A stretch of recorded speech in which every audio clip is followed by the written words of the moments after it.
Ya, ayah satu dulu kena penyakit jantung, setelah terawat udah nggak kena lagi, tapi pas jalan lintah bersih. Jadi bisa hidup normal lagi. Usia udah 70 waktu itu, sekarang udah meninggal almarhum. Jadi setelah jalan lintah dia hidup normal. Vitalitas lagi. Jadi bisa kita kehidupan normal, kayak usia ya 50-an lah. Nah di situ. Jadi bisa makan apa aja. Dengan masa makan sate, makan segala macam udah nggak ada pantangan lagi. Dan bisa lari, bisa fitness, bisa segala macam. Ya.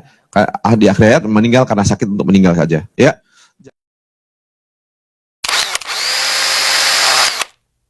Kenapa penyakit jantung paling menakutkan? Kalau kena serangan kebanyakan orang langsung mati. Itu yang menakutkannya.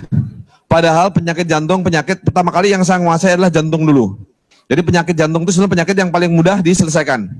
Seluk-beluk penyakit jantung dari penyakit apa saja? Penyakit kalau dari bayi ya, penyakit jantung bocor pada anak, pada bayi. Lalu penyakit apa? Pembengkakan jantung, ritme jantung, jantung koroner, apalagi? Terus bengkak jantung ya. Terus bocor pada klep, pada katup. Ini yang saya bahas bukan sebuah teori, tapi pengalaman yang sudah lakukan dan itu berkali-kali. Kalau masalah jantung koroner yang sudah saya tangani itu udah puluhan ribu. Kalau jantung koroner. Kalau jantung bocor pada bayi, belum banyak, baru puluhan. Kalau pembengkakan jantung paling banyak, dan ritme jantung juga nggak terlalu banyak, paling masih di bawah 100-an.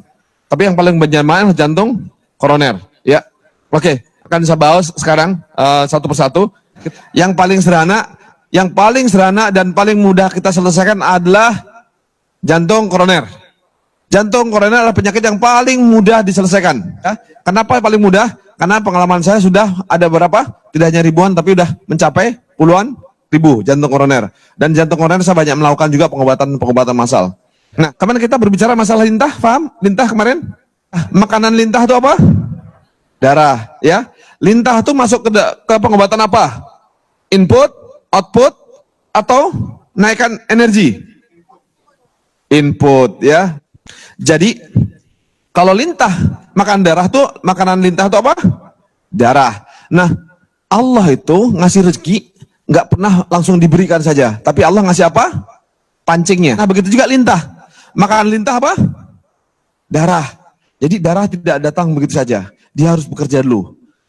Alat apa yang Allah berikan kepada lintah? Contoh misalnya, lintah gigit kakinya Pak Zamroni misalnya. Waktu dia gigit, ternyata kakinya Pak Zamroni ternyata banyak sumbatan darahnya. Darahnya apa? Beku. Nah, berarti pembekuan darah itu problemnya lintah. Problem siapa? Lintah. Pembuluh darahnya kaku. Problem siapa? Lintah juga. Pembuluh darahnya banyak penyempitan. Problem siapa? Lintah juga. Jadi semua problem Pak Zamroni, problem siapa? Problem lintah juga. Jadi ada kesamaan problem. Darah beku. Nah, seperti itu. Oke. Lintah kalau gigit kaki, ya, dia punya pertama enzim untuk penghilang rasa sakit. Maka itu kalau orang digigit lintah itu tidak sakit. Satu yang menarik di sini, lintah itu ada darah yang sudah keras kayak batu. Keras kayak apa? Batu itu bisa hancur dengan cairan lintah. Kalau hanya koroner mah kecil. Ya, batu sekeras darah seperti batu saja bisa hancur, apalagi hanya koroner. Kerjaan kecil koroner tuh. Jadi lintah adalah makanan darah. Dia punya zat untuk menyelesaikan problem dia, juga sekalian problem kita. Nah, sekarang permasalahan bagaimana caranya cairan lintah itu bisa masuk ke dalam pembuluh koroner. Pembuluh koroner itu ada 3. Maaf ya saya gambarnya. Kalau saya gambar kira-kira jantung ya, seperti ini ya. Nah, jantung. Nah, ini ada pembuluh 1. Ini ada, kesini ada 3 ini ya. Nah, nanti ada kecil-kecil banyak sekali. Ya, ada 3 yang apa? Yang utama. Tengah, kanan, kiri. Nah, yang besar itu yang ini saja. Ini besar semua 3. 3 besar. Yang kecil-kecil ini banyak sekali KPR nih. Yang disebut pembuluh koroner sumbatan tuh biasa ada 3. Ada yang utama, 1, 2, 3. Ada yang di kanan, kiri, dan agak ke belakang dikit ya. Terus yang tengah. Nah, nyumbat tuh di pembuluh besar. Kalau sumbatan di sini, pengobatan barat, kalau sumbat itu paham yang dipasang ring? Cincin ring. Jadi cincin dimasukkan ke dalam tubuh untuk ngebuka apa? Masuk ini ke sini, untuk masuk sini langsung dipasang ring. Dibuka. ya, dibuka. Jadi ring kebuka, jalan. Nah, kalau ada satu jembatan berapa ring? Kalau ada satu jembatan berapa ring? Satu ring. Kalau ada dua ring. Kalau tiga ring. Nah, kalau ada 10, biasa udah enggak, pakai bebas. Ya, pakai bebas. Kalau udah digigit lintah, kalau udah ini nyumbat 3, ini kan ada yang besar, yang kecil kan ya? Sekarang pertanyaan, kalau yang besar nyumbat, yang kecil nyumbat enggak? Udah pasti nyumbat sekali. Ya, kalau besar nyumbat, yang kecil nyumbat. Ini ya, ini pengalaman saya. Kalau lintah saya udah banyak sekali pengalaman. Jadi kalau pasien udah banyak. Lintah sekarang kalau dipasang ini, dia akan kebuka yang besar-besarnya. Nah, cara masukkan cairan lintah ke dalam jantung, gimana caranya? Gimana caranya supaya masuk? Lidah itu organ terdekat di jantung. Kalau kita nanti hari raya kurban ya, nanti kalau motong kambing, ingat ya, coba tolong tarik lidahnya. Yang tarik apa? Jantung. Kalau lidah tarik, jantung langsung tarik. Jantung tarik, yang ketarik apa? Lidahnya, ya. Jadi ternyata ada hubungan langsung direct jantung dan lidah di situ, ya. Jadi untuk memasukkannya, cara lintah ke dalam itu masukkan kemana? Digigitkan ke lidah, masuk. Pertama kali saya nangani dulu ada seorang kiai dirawat di rumah sakit. Sumbatannya itu berapa? 190%.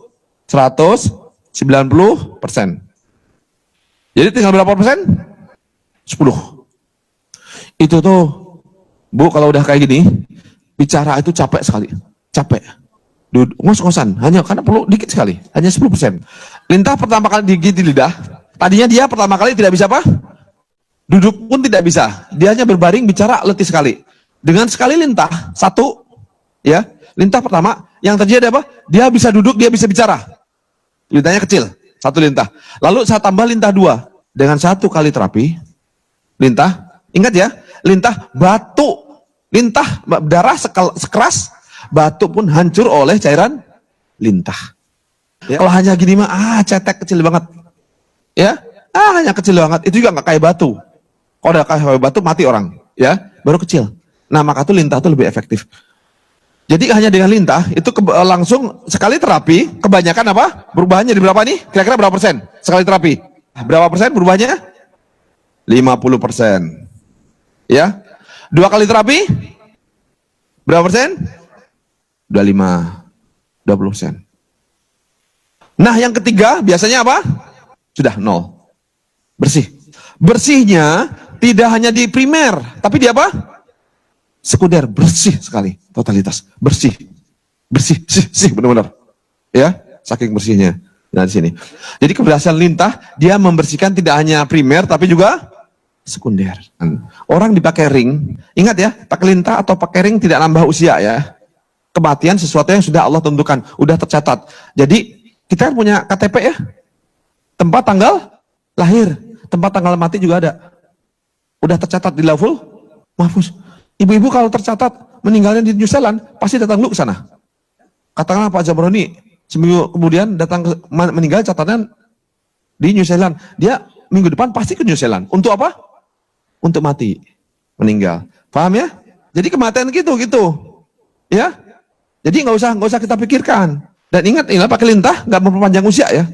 Tidak juga mempercepat kematian. Yang bedanya apa? Membedakan di sini kalau pakai lintah, badan bersih, aktivitas normal, kayak muda lagi. Jadi jos kayak pemuda lagi, lebih muda, lebih bersih. Tapi kalau pakai ring, coba orang pakai ring berarti dia harus minum obat seumur hidup. Lihat kehidupannya, orang dengan ring, dengan obat, hidupnya itu gimana lihat? Lemas, kulit juga menjadi buram, menghitam, kaki juga pada bengkak, matinya sama ya, waktunya sama tetap. Hanya bedanya, yang satu ini penuh vitalitas, hidup normal, yang satu sama. Menurun semuanya. Ini menurun, tapi tetap hidup. Kira-kira mau hidup yang mana? Milih. Yang berkualitas. Ya, jangan lupa ya, kita mau pakai lintah, mau pakai apapun juga, sama usianya. Ya. Nah, biasa kalau bebas, ini kalau udah sumbatan udah begitu banyak, mereka pakai bebas. Ya, dan lintah itu bisa menghindari di situ. Oke, paham ini jantung koroner. Jantung koroner ada kasus jantung yang paling mudah di antara semua kasus jantung. Ya. Paling mudah penanganannya, karena kita nggak usah kerja. Yang kerja siapa? Lintah. Oke? Harga lintah di Indonesia berapa? 10.000. 10.000. Harga lintah.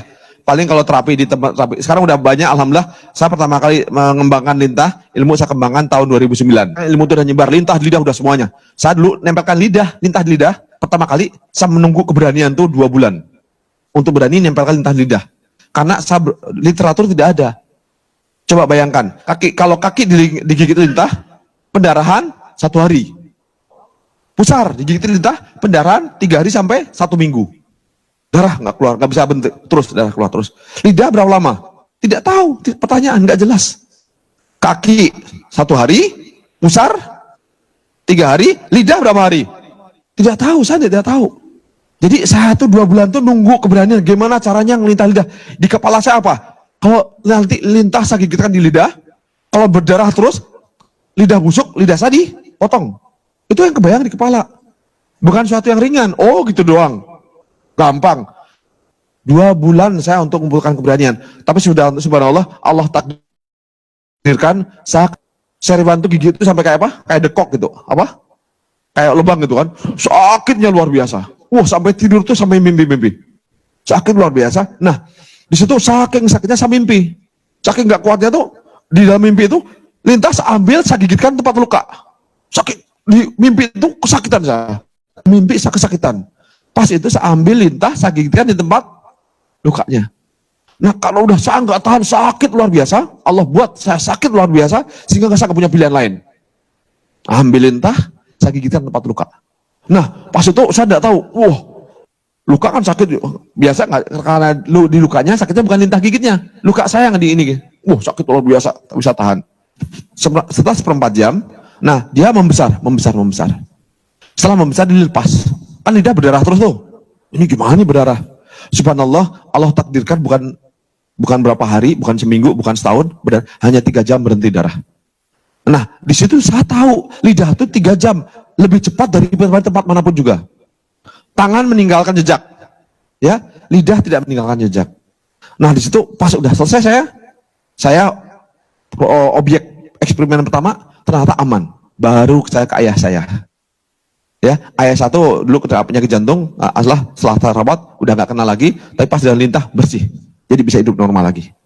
Usia udah 70 waktu itu, sekarang udah meninggal almarhum. Jadi setelah dalam lintah dia hidup normal, vitalitas lagi. Jadi bisa kehidupan normal, kayak usia ya 50-an lah.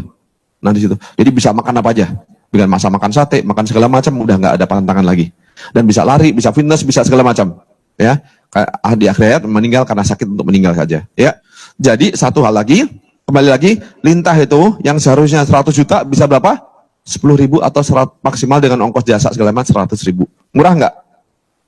Nah ini ilmu yang bermanfaat nggak? Yang diuntungkan siapa? Masyarakat. Paham ya?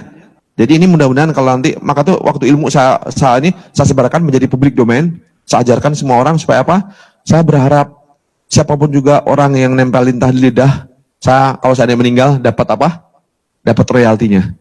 Ya, terus dapat pahala mudah-mudahan. Nah itu yang saya inginkan. Nah begitu juga ilmu-ilmu lain. Kalau saya di klinik ada apa? Jarah jatuh ke kursi, ke sofa.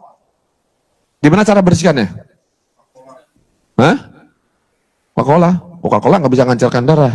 Besi juga bisa, tapi darah nggak bisa. Ya. Jadi lintah itu kalau hidup lendir lintah, betul. Lintah kalau di air ada air lendirnya itu. Nah itu airnya diambil, dibersihkan, sikat, udah itu sofa bersih lagi.